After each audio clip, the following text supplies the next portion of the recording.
Chapter 5, Taking on Water, Part 1.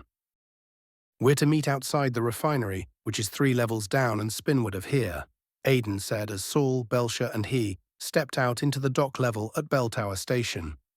They had taken a small Federation-style Joma craft that they had synthesized in the Betty's main hold on the way over. The shuttle was a near duplicate of the Joma Herald that they had commandeered back on Flotsam Station. "You still think leaving Betty on the edge of the system is wise?" Belcher asked, questioning why she had been brought along instead of remaining with their warship. "Should be fine," Saul assured her. "You vetted this group of crew yourself. If anyone from our original crew can be trusted, it would be the men and women who didn't take up arms with Dupal." Saul shuddered, remembering the man. He had hoped the thought and how Saul had shaken the man's faith in him would just fade away. Maybe it was still too fresh in his mind. Either way, he'd had trouble forgetting the man's disappointment in his final moments before Aidan ended his life. "Let's just not do anything to our new crew to piss them off, lest Dupal's ghost haunt us," Aidan said. "Spinward, you say?" Saul asked, pointing down a hall ahead of them. Aidan pointed in the opposite direction. "Still trying to get my bearings. I haven't spent years grounded on a station like you, Aidan." As the three of them start to walk from Joma's Bay, Belcher turned around, tapping her terminal. "Something wrong, Belcher?" Saul asked. "There's a life sign behind us. It's trying to exit the shuttle," Belcher said. Aidan, moving swiftly back to the bay, positioned himself just to the side of the bay's main hatch. The hatch hissed, restarting the compression procedures. Aidan drew his weapon, leveling it at the opening. When the hatch finished cycling and the doors opened, Sergeant Huteno stepped out into the docks. The shock on her face to see Aidan's gun pointed at her face told Saul that she hadn't expected they would have stuck around for so long. She raised her arms. "Got me," she said in bemused defeat. "Aidan, hold on," Saul said, sensing the man's tension. "What are you doing here, Lisa?" Belcher asked. "How did you stow away without us noticing?"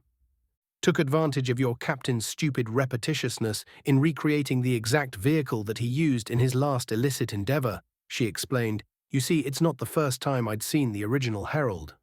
Before you blew up the last one, I had the pleasure of busting the previous owner for smuggling. So this time around, I knew the best place to smuggle myself." "Why are you here, Sergeant?" Saul was unamused. "When last we spoke, I believe I was firm in the fact that you were to remain on Moby." "I never agreed to that," Lisa said, dropping her arms. "Hold on there," Aidan said, rattling his weapon around to make sure she hadn't forgotten it. "Put it away, Aidan," Saul said. "She's here now, nothing more to be done." "Want me to tie her up back in the shuttle?" Aidan said. "Easy," Belcher said. "That's not necessary." "Then what?" Aidan prodded. "She'll come with us, and Belcher will be on kindergarten duties," Saul said, looking in her direction, shrugging sorry with his eyes. Belcher sighed. "Come on then, child," she directed at Lisa. Unamused, Lisa walked up to Belcher and took her arm. Aidan put away his weapon with noticeable disquiet. "Are we good?" Saul asked Aidan as Belcher and Lisa walked on ahead. "Suppose so," Aidan said reluctantly. "Though the first sign of treachery, and it'll be a club to the back of the head for that one. You have my word." "Don't want it," Saul said, brushing off his concerns. 3 levels down, they reached the refinery, a large section of the station devoted to processing and extracting a wide variety of chemical compounds for use in medicine and other related uses. The place reeked of a potent sulfur smell, having come from the cumulative stockpile of countless species of alien vegetation from which most of the chemicals were synthesized. "Why are we meeting Dusk here of all places?" Belcher asked. "He didn't say," Aidan said. "Dusk?" Having been unconscious during the first dealings, Lisa asked, "Who in Green Earth calls themselves Dusk?" "I do," a man said, stepping out from the shadow, "though I'd be remiss if I insisted that was the name my dear mother gave me." "Who the hell are you?" Saul asked, pointing out that this man was not the same man that called himself Dusk before. "I am Dusk, as I said," the man said through a thick herd accent. "Don't you remember my sweet face?" Dusk grinned and turned his head first left, then right, letting the crew of the Betty get a full view of him. Thick, graying black hair waved as he did. "Now to business," Dusk said, dropping his smile. "Right. You said medicines needed stealing." Saul said, brushing off the fact that the man definitely was not the man from before, despite his insistence. Now that's a harsh word, stealing, Dusk scoffed. I much prefer reprioritizing. Lisa coughed. I'll make this brief, Dusk continued. You know the details, but you've yet to know the target. The man swiped something on his terminal, opening a bulletin with the group. Lisa, not having a terminal, leaned over Belsha's. Lisa's eyes widened. You're laughing, she spat. The Jung-He? Precisely, Dusk said, his lack of amusement toward Lisa growing, though a bird told me that this would not be an issue, granted your newfound strength. He was obviously referring to the Betty. Saul shot Aiden a glance that Aiden pretended not to notice. I'm not so sure about that, Saul said, moving the deal forward. What's so special about the Jung-He anyways? It's one of the few freighter-class ships in the Sovereignty that flies outside the merchant banner, Lisa spoke up. Its domain is firmly within and operated by the military, and as such, boasts a wide arsenal of defensive weaponry. Then why are we trying to procure its cargo? Seems like a lot of risk incurred for us, Saul said, leaving out the part that they themselves still lacked any form of offensive weapons on board the Betty. This freighter is hauling something I want, Dusk said, matter of fact, not offering anything more. Far as I see it, Cap, we either take the job or we don't, Aiden said, though I don't expect this fine gentleman tossing us any easier contracts in the future. Dusk nodded, agreeing with the sentiment. Shoot, Saul said, we'll see what we can do. With that, Dusk turned, picking up a hard hat and placing it succinctly on his head, and walked to fade into the crowd that was currently cycling through a shift change out of the refinery. Saul wondered if the man was using the outfit as a disguise or if he genuinely worked there. Saul shook his head. Well, there we have it. Our first real job. You're forgetting how ridiculous it is, Belsha said. I really didn't think you were dumb enough to take it, Lisa shrugged. Don't suppose I could sit this one out, ship me back to the colony, or better yet, let me go. Don't see the time. Jung-He is due in system 3 days from now by the shipping manifest, but based on how little trust I have in the sovereignty of late, I'd bet it's earlier than that, Saul said. Best we get to it. Lay in wait, as it were. And the weapons. Jung-He's far outmatch our own, little feat that is since we have exactly none, Belsha said. You've a point. I wonder if there are any arms that we might procure here in the bell tower. Aiden, ideas? Scratching my head on that one too, boss. This place isn't exactly an armory, though we could always use the Betty to just scare 'em into handing over the cargo. Betty's menacing, sure, but what I need are options. I'm not about to act on faith in their own fear of us. Captain, Belcher interrupted, I've been thinking. The Bête Noire's ports are driven by some kind of rift-based energy projectile. Now, I'm not sure the specifics on what those projectiles may have looked like, nor have I been able to find any references in the system's records, but I wonder if any object could be sufficiently interfaced with it. The method in which the projectiles are propelled from the Betty seems to resemble our own rift space projectors, which up until this point we had only used as a means of travel. But it seems as though they are propelling objects, short-ranged, through rift space and into the desired target.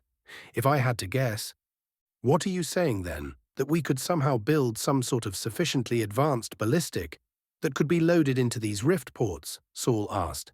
No, I mean, not in the short time we have until the Jung-He arrives. But what is stopping us from just loading anything in? The ports themselves seem shielded enough. If we were to collect a large quantity of astral rock, we might be able to score a few lucky shots, given the right circumstances. Though we would need a clear line of sight, and we'd have to get in close. Belcher explained.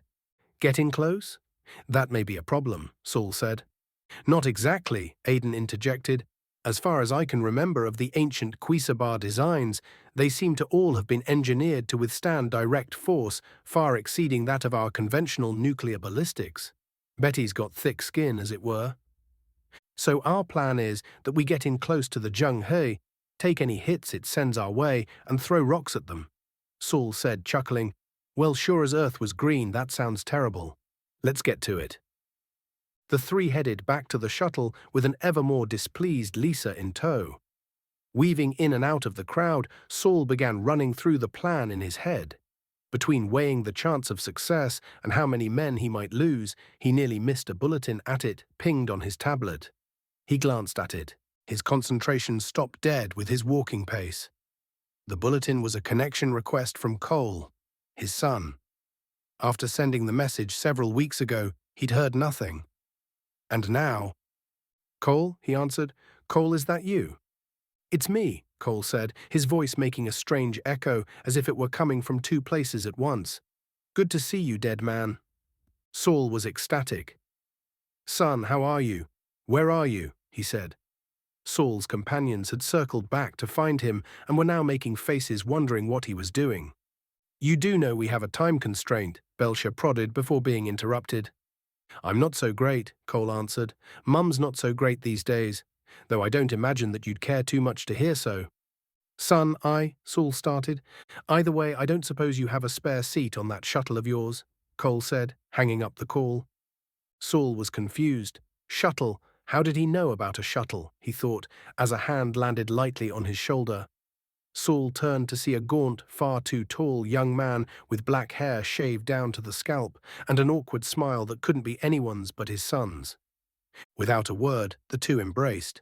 Saul squeezed hard, only loosening his grip long enough to readjust and constrict harder. Cole wheezed. "Nice to see you too, old man," a 17-year-old Cole said. "Doubt you'd expected this." "You've caught me pale. Black Earth, you had me shaking," Saul said, a tear pinched from his right eye. "How are you here?" Saul asked after his initial amazement waned. "You sent enough money to get me full way across the quarter," Cole said. "Besides, having been on Tyrande, coming this close has let me leave most of what you sent with Mum." "I'm glad. And she's been treating you well. You look like you've seen the ghost of Earth itself."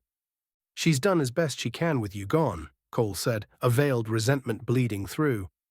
"Though manners be damned, I don't mean to hold you in place with your friends on idle."